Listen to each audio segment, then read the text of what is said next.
लढ्यात ज्या ज्या महामानवांनी महानायिकांनी योगदान दिलं त्या सर्व महामानवांना महानायिकांना विनम्र अभिवादन करत इथे या मंचावर उपस्थित शिवसेनेचे सन्माननीय नेते विनायक राऊत साहेब, सन्माननीय नेते भास्करदादा जाधव, सन्मान्य विरोधी पक्ष नेते अंबादासजी दानवे, पुण्याचे संपर्क प्रमुख आयुष्मान सचिन भाऊ आहिर,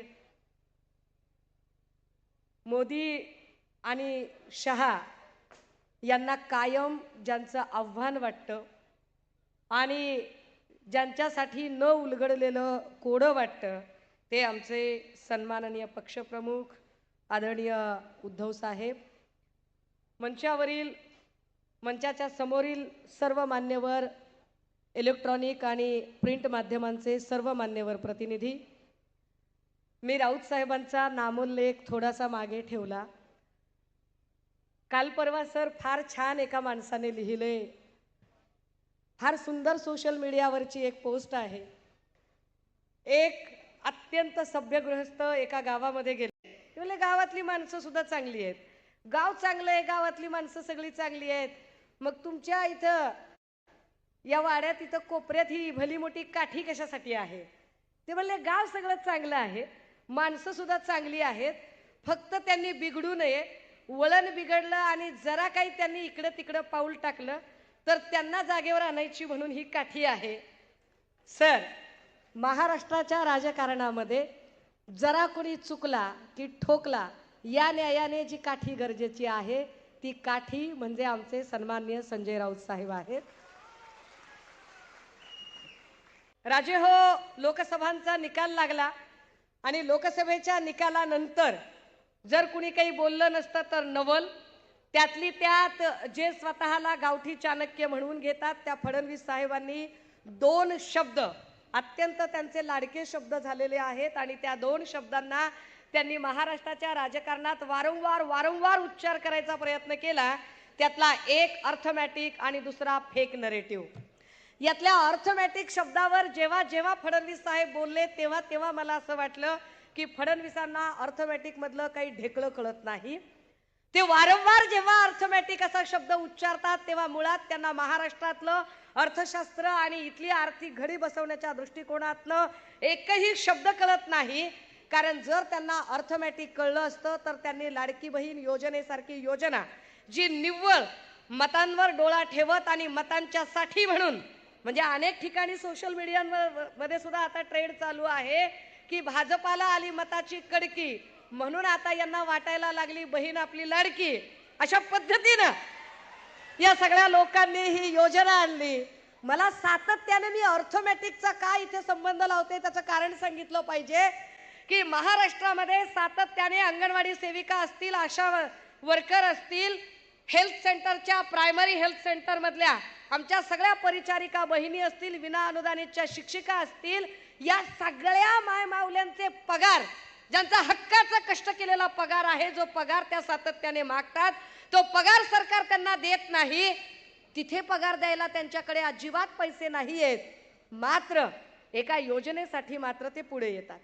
बरं, जेव्हा ते योजनेसाठी पुढे येतात, खरं तर मी महिला सक्षमीकरणावर अजिबात जास्त वेळ घालवणार नाही, कारण माझं काम दानवे दादांनी फार सोपं केलंय आणि त्यांनी बऱ्यापैकी या योजनांची उजळणी केली आहे. पण माया हो, ज्या सगळ्या आमच्या ज्या बहिणी बसलेल्या आहेत, मला एक तुम्ही सांगा, तुमचं वय साधारणतः 40 असेल, 50 असेल, 60 असेल, जे काही असेल ते असेल. तुमच्या भावाचंही वय तुमच्याच बरोबरीने असेल, 25 असेल, 35 असेल, 45 असेल, 65 असेल. माय तुमचा भाऊ हा तुम्हाला आता अचानक मिळाला का तुम्ही जन्माला तुमच्या जन्मापासून मिळाला? जन्मापासून मिळाला. आता मला असं सांगा की जर शिंदे साहेबांचं वय साधारणतः 60च्या पुढचं वय आहे तर शिंदे साहेबांना बहिणी या जन्मापासून झालेल्या असतील.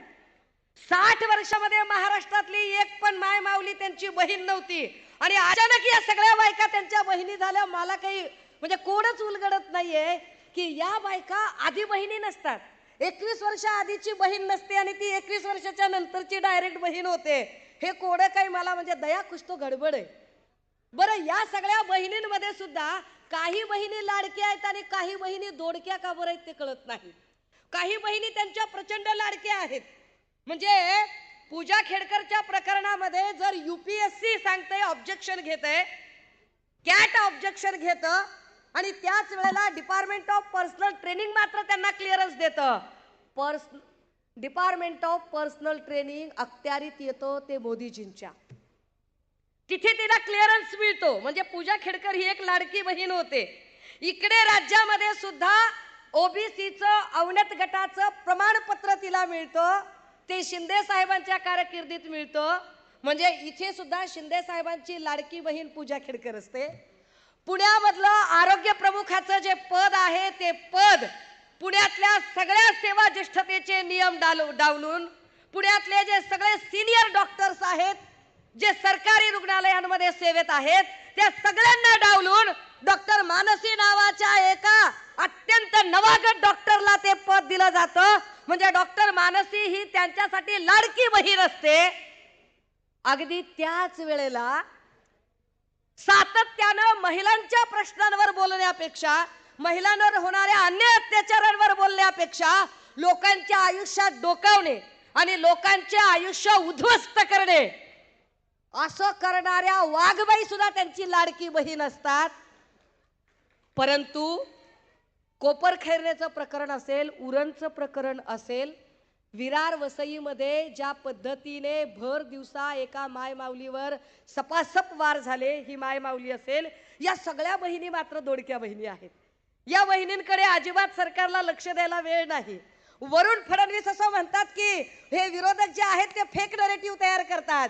कसलं फेक नरेटिव्ह तयार केलं जातंय? फडणवीस साहेब, तुमच्याबद्दल जे जे म्हणून म्हणणं येतंय ते सगळं सत्य आणि सत्य येतं. जे जे म्हणून तुमच्याबद्दल लोक बोलत आहेत ते वास्तव आणि वास्तवच बोलत आहेत.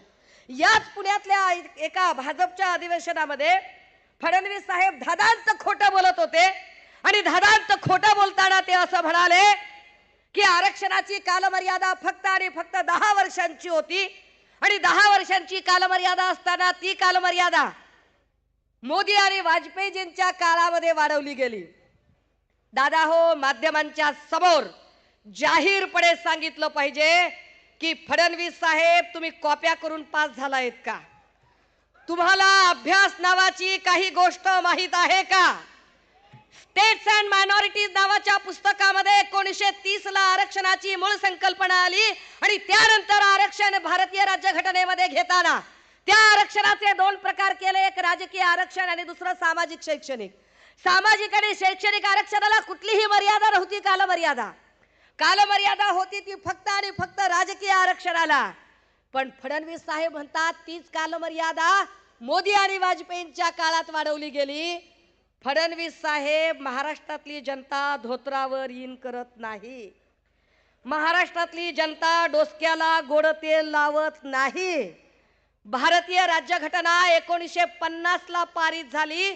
50 ला आरक्षणाची संकल्पना आली. 50 पासून 10 वर्ष म्हणजे 1960. 60 ला भाजपचं सरकार केंद्रात होतं का? 60 ला ज्यांनी आरक्षणाची मर्यादा वाढवली ती काँग्रेस होती. त्यानंतर 70 ला सुद्धा तुम्ही सत्तेमध्ये नव्हतात. मोदीजी तर कुठल्या तरी रेल्वे स्टेशनवर चाय पीत विकत असतील. मग तुम्ही आणलं कुठून हे नरेटिव्ह? फडणवीस साहेब, धादांत खोटं बोलत तुम्ही एक एक गोष्ट लोकांच्या गळी उतरवायचा प्रयत्न करता. आता त्यांनी एक नवा मुद्दा काढलाय. म्हणजे लाडक्या बहीण योजनेचं तर ते खोटं नरेटिव्ह करतात. लाडकी बहीण योजना म्हणताना म्हणतायत की आम्ही आमच्या बहिणींना सक्षम करतोय. जर बहिणींना खरंच सक्षम करायचं असेल आणि एवढा संस्कार, संस्कृती, लाडकी बहीण, लाडका भाऊ एवढं सगळं गोंजारत बसायचं असेल तर बहिणींनी उत्तर द्यायचं. बहिणींनो, तुमच्या घरामध्ये लग्न कार्य असेल, मोठा समारंभ असेल, काहीही कार्यक्रम असेल आणि तुम्ही तिथे गेलात आणि तुम्हाला आहेर दिला, भावाने तुम्हाला 1 लाखाची जरी साडी घेतली आणि तुमच्या नवऱ्याला काहीच दिलं नाही, तुमच्या लेकराला पण दिलं नाही, घेता तुम्ही? अरे इथं सगळे दाजी बेरोजगार आहेत, सगळे भाचरे उपाशी तपाशी फिरायला लागलेत. भाच्यांना काही नाही, दाजीला काही नाही आणि बहिणीला 1500 रुपये द्यायची भाषा करतोय. गडी येड्यात करता होय आम्हाला तुम्ही. जर एवढी बहिणींची काळजी असेल ना फडणवीस साहेब आणि शिंदे साहेब, एवढीच बहिणीची तुम्हाला काळजी असेल तर महाराष्ट्रातले अवैध असणारे ड्रग्जचे सगळे कारभार, ज्यामुळे बहिणींचे नवरे आणि बहिणींची लेकरं ही उघड्यावर पडतायत, रस्त्यावर येत आहेत, उद्ध्वस्त होत आहेत, तर पहिल्यांदा सगळे दारूचे धंदे बंद करा, जुगार मटक्याचे धंदे बंद करा, मग बहिणींची काळजी असल्यासारखं सांगा. आणि राहिला प्रश्न फेक नरेटिव्हचा, काय काय काय बोलतात. तडीपार फॅन क्लबचे अध्यक्ष अमित शहाजी, हा संत तुकोबारायांनी सांगितलंय, अरे म्हणता कारे येते पेराल ते उगवते. जर तुम्ही पेरणी करत असाल तर उगवण करून पीक कापायची जबाबदारी आमची आहे, आम्ही ती फार इमाळे पार पाडू. हे तडीपार फॅन क्लबचे अध्यक्ष इथं येऊन आम्हाला शहाणपण सांगतात. आम्ही वारंवार सांगतोय की शाह साहेब आणि मोदीजी, आम्हाला कायदा नक्की शिकवावा, आम्हाला कायदा नक्की शिकवावा. पण आम्हाला कायदा कुणी शिकवावा? आम्हाला कायदा डॉक्टर बाबासाहेब आंबेडकरांनी शिकवावा. आम्हाला कायदा गोधरा हत्याकांडातल्या तडीपार गुंडांनी शिकवू नये. आम्हाला कायदा अशा लोकांनी शिकवू नये ज्यांच्या कपड्यावर जस्टिस लोयाच्या रक्ताचे डाग आहेत. अशा लोकांनी आम्हाला कायदा शिकवायची गरज नाही. राहिला प्रश्न आजचा सचिन वाझेचा, काय म्हणजे चाइल्डिश प्रकार आहे. बरोबर महाराष्ट्राचं राजकारण रसातळाला नेणारे फडणवीस सातत्याने गेल्या 15 दिवसापासून जेव्हा अनिल देशमुखजी पत्रकार परिषदा घेतात, बरोबर त्याच वेळेमध्ये सचिन वाझे देशमुख साहेबांवर कारवाई झाली, नवाब मलिकजींवर कारवाई झाली. मलिक राऊत देशमुख तिघांनाही कधीही न्यायालयाकडे नेताना, रुग्णालयात तपासणीसाठी नेताना एकदाही माध्यमांशी बोलण्याचा कुठलाही स्कोप नव्हता. तो स्कोप नेमका सचिन वाझेला कसा काय मिळू शकतो? मिळतो. एवढे दिवस काय झोपी गेला होता का सचिन वाझे? ते त्याला आजच आठवतं नेमकं. तिसरी गोष्ट, जेव्हा वाझे हे सगळं बोलायला लागतो तेव्हा तो सांगतोय की मी फडणवीस साहेबांना पत्र लिहिलंय. हु इज फडणवीस? फडणवीसांना पत्र लिहिण्याचा संबंधच काय येतो जर फडणवीस स्वतः संशयाच्या भोवऱ्यात आहेत? फडणवीसांवर सातत्याने सगळीकडून हल्ले आणि आरोप होत आहेत. जर पत्रच लिहायचं असेल तर इथली न्याय संस्थेशी संबंधित प्राधिकृत संस्था, सीबीआय सारखी संस्था असेल आणि त्यांना पत्र लिहिलं तर आम्ही समजू शकतो. फडणवीस काय सीबीआयचे डायरेक्टर आहेत का? येड्यात कुणाला काढता? फडणवीस साहेब महिला सक्षमीकरणावर जेव्हा आम्हाला बोलायला सांगितलं, खरं तर आम्हाला तुमच्यावर म्हणजे काय, आता जाऊ दे, माझ्याकडे वेळ कमी आहे, परंतु तुम्ही महिलांना तर सक्षम करत नाही, महाराष्ट्राला सक्षम करत नाही, पण ज्या पद्धतीने डेली सोपच्या मालिका असतात ना, ज्या डेली सोपच्या मालिकांमध्ये महिला व्यायाम असतात, खलनायिका असतात, अशा काही खलनायिका तुम्ही भाजपच्या माध्यमातून पेरता आणि दुसऱ्यांची आयुष्य उद्ध्वस्त करता. तेव्हा फडणवीसांना हे सगळ्यात सांगितलं गेलं पाहिजे की साहेब अभी आपका टाइम ओवर हो गया है, बिल्कुल ओवर हो गया है. ही निवडणूक आम्ही ताकदीनं लढणार आहोत, जिंकणार आहोत आणि आमच्या सगळ्या माय मावल्या 1500 रुपये जरी त्यांनी दिले तर काही उपकार केला नाही. बापाच्या प्रॉपर्टीत आपला बरोबरीचा वाटा असतो आहे आणि महाराष्ट्र आमच्या बापाचा आहे, फडणवीसांचा नाही. त्यामुळे महाराष्ट्रातलं जे जे हक्काचं आहे ते आम्हाला आम्हाला मिळेल. त्यासाठी तुम्ही आम्हाला 1500ची खैरात करायची कारण नाही. तुम्ही अदानीला 1700 कोटीचा पॅकेज देता आणि आम्हाला 1500चा खाऊ देऊन गप्प राहायला सांगाल तर आम्ही राहणार नाही. पण या निमित्ताने या अधिवेशनामध्ये खरं तर क्षमा मागून, राऊत साहेबांची, भास्करदादांची, पक्षप्रमुखांची क्षमा मागून आम्हाला प्रामाणिकपणे सांगावंसं वाटतं की सर, आमच्या काही जागा ज्या आहेत आता तरी किमान या वेळेला प्रेमापोटी जाऊ नयेत, त्या जागा आम्हाला आणि आम्हालाच मिळायला हव्यात. उदाहरणार्थ आम्हाला पुण्यातली हडपसरची जागा असेल, वडगाव शेरीची जागा असेल, कोथरूडची जागा असेल, या जागा आम्हाला मिळायला हव्यात. आम्ही त्या हक्काने आपल्याकडे विनंती करतोय. आम्हाला